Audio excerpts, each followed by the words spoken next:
বলুন। প্রথমেই আপনাকে বিজয়ার অনেক শুভেচ্ছা জানাই। তারপরে যেটা জিজ্ঞেস করব সেটা হলো যে সোনাম ওয়াংচুক গ্রেপ্তার হয়েছেন ২৬শে সেপ্টেম্বর। হুম ২৪শে সেপ্টেম্বর অশান্তি হয় লাদাখে, আগুন ধরানো হয় বিভিন্ন জায়গায় এবং গুলিবিদ্ধ হয়ে মারা যান ৪ জন, আহত হন বহু মানুষ। এরপরই ২৬ তারিখে ওয়াংচুককে গ্রেপ্তার করা হয়। এখনো পর্যন্ত তার ব্যাপারে কোনো কিছুই তার স্ত্রী জানতে পারেননি। গীতাঞ্জলি আংমো তিনি জানাচ্ছেন যে ডিটেনশন অর্ডার হুম সেটা পর্যন্ত তার হাতে আসেনি। হুম ওয়াংচুককে নিয়ে যাওয়া হয়েছে যোধপুরের জেলে, রাজস্থানে। এটা হুম হচ্ছে ন্যাশনাল সিকিউরিটি অ্যাক্টের আন্ডারে, মানে যে আইনের অধীনে সাধারণত সন্ত্রাসবাদীদের গ্রেপ্তার করা হয়, সেই আইনে সোনাম ওয়াংচুকের মতো একজন মানুষকে গ্রেপ্তার করা হয়েছে। কিন্তু গ্রেপ্তার করার পরে যা যা করণীয় আইন অনুযায়ী সেগুলো করা হয়নি। ফলে তার স্ত্রী সুপ্রিম কোর্টের দ্বারস্থ হয়েছেন। We had to move Supreme Court because हर चीज यहाँ पर जो है बिल्कुल इलीगल है और बिना वजह के हमें परेशान करने के लिए किया जा रहा है। এটা সোনাম ওয়াংচুকের মতো একজন মানুষের সঙ্গে করা হলে সাধারণ মানুষের সঙ্গে কি করা হতে পারে?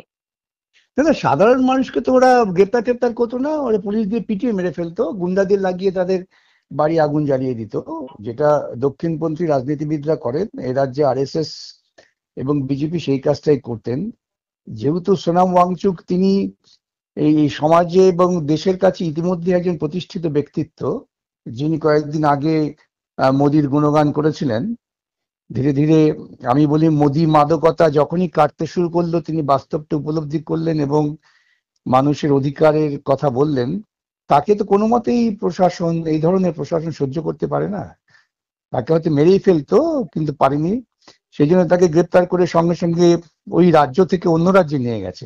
এমনকি সেই রাজ্যে একজন নির্বাচিত সাংসদ আমরা রাম, তিনি দেখা করতে গিয়েছেন, তাকেও দেখা করতে দেওয়া হয়নি। ভারতবর্ষে গণতান্ত্রিক প্রশাসন চলছে না, এটা মানুষকে উপলব্ধি করতে হবে। ভারতবর্ষে পুরোপুরি স্বৈরতান্ত্রিক প্রশাসন চলছে এবং একটা চিন্তা ভাবনার মধ্যে ইরাশনালিটি, সেটাকে লালন পালন করা হচ্ছে। এবং আপনারা সকলেই জানেন, এই চিন্তার মধ্যে ইরাশনালিটি কিন্তু ফ্যাসিবাদের জন্ম দেয়। এ নিয়ে আজকাল বিতর্কের খুব একটা অবকাশ নেই। এবং দুর্ভাগ্যজনকভাবে ভারতবর্ষে বিজেপি শাসন ফ্যাসিবাদী শাসনেই পরিণত হয়েছে। গীতাঞ্জলি জানাচ্ছেন তিনি ইতোমধ্যেই হেবিয়াস কর্পাস আবেদন নিয়ে সুপ্রিম কোর্টে গেছেন। সুপ্রিম কোর্ট কি নির্দেশ দেবে আমরা জানি না, কিন্তু কাউকে যদি গ্রেপ্তার করা হয় তার তো কতগুলো অধিকারের জায়গা থাকে, বা যেটা করতেই হয়, মানে আইন অনুযায়ী যেটা অবশ্য পালনীয়, সেটাকে কি এইভাবে উপেক্ষা করা যায়? যাবে না কেন? আবারও বলি, আপনি যে কথাগুলো বলছেন বা সাধারণ মানুষ যে কথাগুলো ভাবছেন, সেটা সাধারণ সাংবিধানিক গণতান্ত্রিক প্রক্রিয়ায় পরিচালিত সরকার করে। কিন্তু এই সরকার তা তো নয়। বিচারপতিদের কাছেও তো আমার প্রশ্ন, আপনাদের যুক্তিবোধটা কোথায় গেল? এবং সেটা তো দুর্ভাগ্যজনকভাবে আমরা লক্ষ্য করছি আমাদের বিচার প্রক্রিয়ার মধ্যে এমন সমস্ত মানুষ, তারা সাংবিধানিক শপথ নিয়েছেন কিন্তু সংবিধানের মূল মর্মবস্তুকে রক্ষা করার ক্ষেত্রে দ্বিধাগ্রস্ত। এটা তো ঘটনা। না, যেটা গীতাঞ্জলি বলছেন, ওনার যে প্রতিষ্ঠানটি HIAL, Himalayan institute of alternative learning, যেটার বহু খ্যাতি আছে এবং যার সঙ্গে যুক্ত, মানে তার সঙ্গে কাজ করেন এরকম মানুষজনকে তুলে নিয়ে যাওয়া হয়েছে ডিটেনশনে এবং তাদের ওপরে মানসিক আর শারীরিক অত্যাচার করা হচ্ছে। গীতাঞ্জলি দিল্লিতে এসেছেন, তাকে সমানে ফলো করা হচ্ছে। যেটা এটা তো আরো বেশি স্বাভাবিক। ভয়ের সেটা হলো যে যে ন্যারেটিভটা তৈরি করা হয়েছে যে সোনাম ওয়াংচুক আসলে চীনের একজন এজেন্ট, ডিপ স্টেটের এজেন্ট, পাকিস্তানের সঙ্গে তার একটা গোপন বোঝাপড়া ইত্যাদি, এই ন্যারেটিভটা বহু মানুষ বিশ্বাসও করছেন। ওই যে বললাম আপনাকে, ইরাশনালিটি। আচ্ছা, এইটা যে হলো, তাহলে এতদিন সরকার চুপ করেছিল, নীরব ছিল কেন? এতদিন ধরে তিনি অনশন করছেন, তখন কেন সরকার এটা বলেননি যে উনি অনশন করছেন আসলে তিনি পাকিস্তান, চীন এবং ডিপ স্টেট দ্বারা প্রভাবিত? সরকার এতদিন এই কথাটা বলেননি কেন? আজকে মানুষ যখন বিক্ষোভে ফেটে পড়েছেন, মানুষ যখন বুঝতে পারছেন যে এই সরকারের প্রত্যেকটা কার্যকলাপ মূলত গণতান্ত্রিক অধিকারকে ধ্বংস করার জন্য, মানুষ যখন এটা উপলব্ধি করছেন যে আর্টিকেল 370 তুলে দেওয়া হয়েছে তাদের দেশের প্রকৃতিকে ধ্বংস করে, সেই রাজ্যের প্রকৃতিকে ধ্বংস করে জমি ইত্যাদি আদানি আম্বানিদের হাতে তুলে দেওয়ার জন্য বিক্ষোভ যখন করছেন, তখন এইসব গল্প খাড়া করা হচ্ছে কেন? এরা এই গল্পগুলো তৈরি করেন এবং এই ন্যারেটিভটা তারা মানুষকে খাওয়াতে চান। দুর্ভাগ্যজনকভাবে ভারতবর্ষের বহু মানুষ আছেন যারা চিন্তা করার পরিবর্তে শাসকের দেওয়া যে কোনো কথাকে গ্রহণ করতে ভালোবাসেন।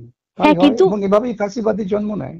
ঠিকই, এবং যেটা মেইন স্ট্রিম মিডিয়া, যাকে অনেকে গদি মিডিয়া বলেন আর কি, সেই মিডিয়াতে অনবরত যদি এই প্রচারটা চলতে থাকে, খুব স্বাভাবিকভাবে এর আগেও সোনাম ওয়াংচুকের গ্রেপ্তার নিয়ে বা লাদাখের যে অশান্তি হলো, যেটা নজিরবিহীন, লাদাখে কখনো আমরা এই ধরনের অশান্তির আগুন দেখিনি, তার কারণ নিয়ে আপনার সঙ্গে যখন কথা হয়েছে, আপনি যখন বিশ্লেষণ করেছেন, বহু মানুষ কমেন্ট করেছেন এইরকম যে দেশ বিরোধী কথা বলা হচ্ছে।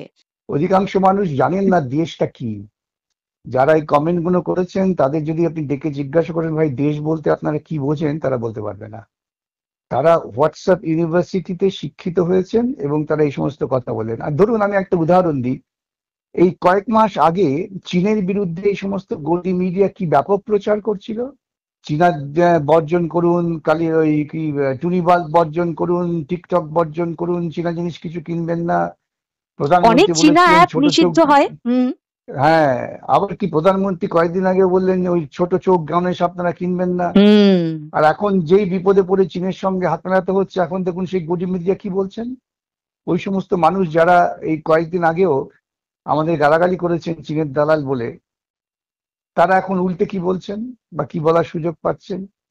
অতএব যারা ওই ধরনের কমেন্ট করেন, আমি আবার আপনার মাধ্যমে বলছি, তারা দেশ কি জানেন না, দেশের অর্থ বোঝেন না এবং দেশের মানুষের মৌলিক স্বার্থ কি বোঝেন না।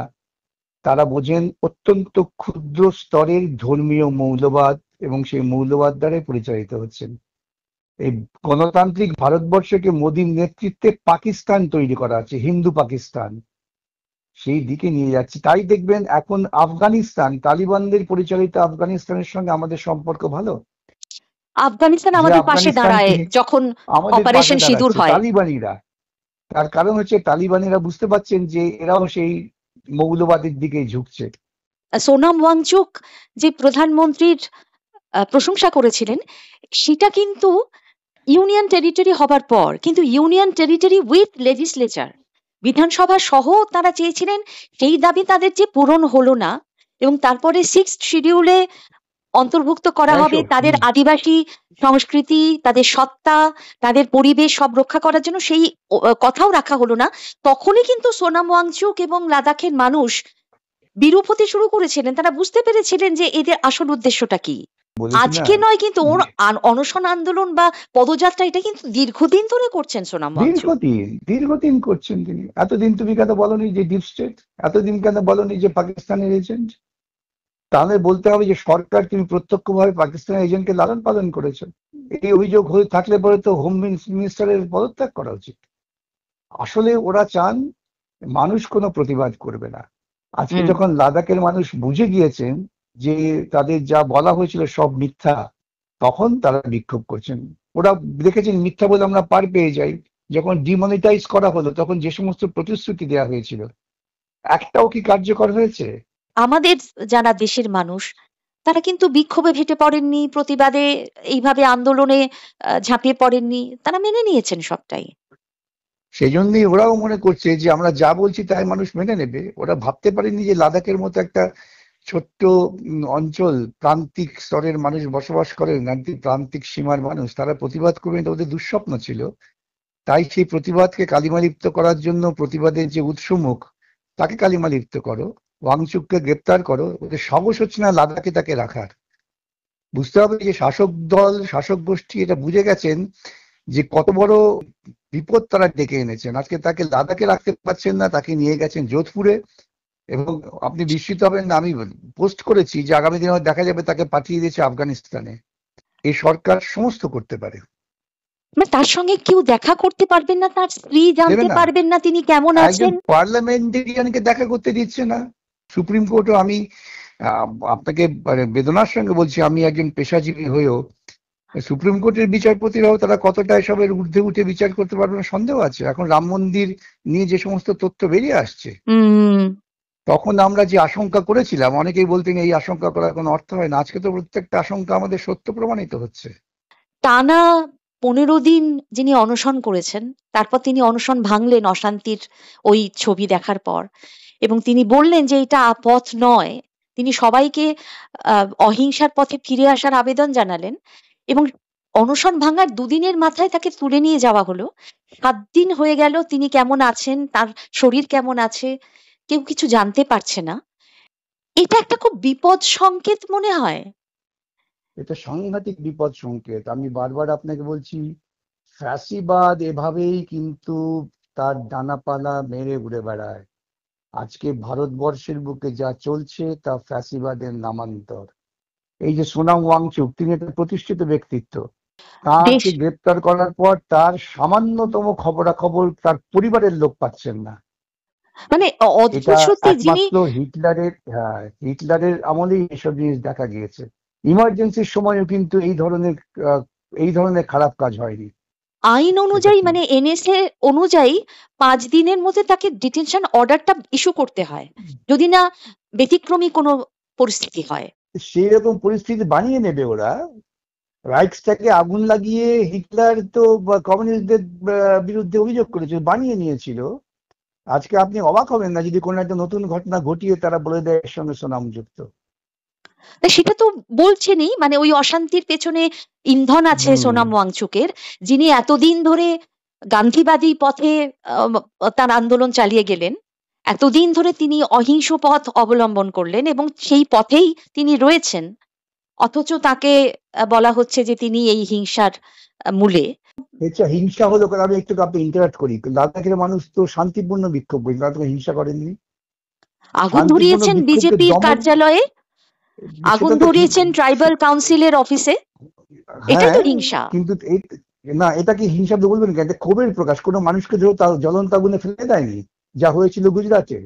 রাষ্ট্র কিন্তু এটাকে হিংসা বলেই অভিহিত করবে। রাষ্ট্র এটাকে হিংসা বলে অভিহিত করে একটা শান্তিপূর্ণ আন্দোলনকে কলঙ্কিত করার চেষ্টা করবে। সেটাই তো হয়েছে।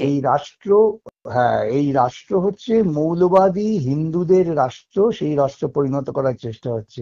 সাংবিধানিক গণতান্ত্রিক রাষ্ট্রের ধাঁচাকে ভেঙে দেওয়া হচ্ছে। এই বিষয়টা কিন্তু মেনে নিচ্ছেন না ওয়াংচুকের, যে তিনি যে কমিটিতে ছিলেন, এই লে অ্যাপেক্স বডি, লাদাখ কমিটি, তারা মেনে নিচ্ছেন না, এবং তারা কিন্তু সরকারের সঙ্গে ততক্ষণ আলোচনায় বসতে রাজি নন যতক্ষণ না পর্যন্ত নির্দোষ যে ছেলেদের গ্রেপ্তার করা হয়েছে তাদেরকে মুক্তি দেওয়া হচ্ছে, যতক্ষণ না একটা নিরপেক্ষ তদন্ত হচ্ছে গোটা বিষয়টার।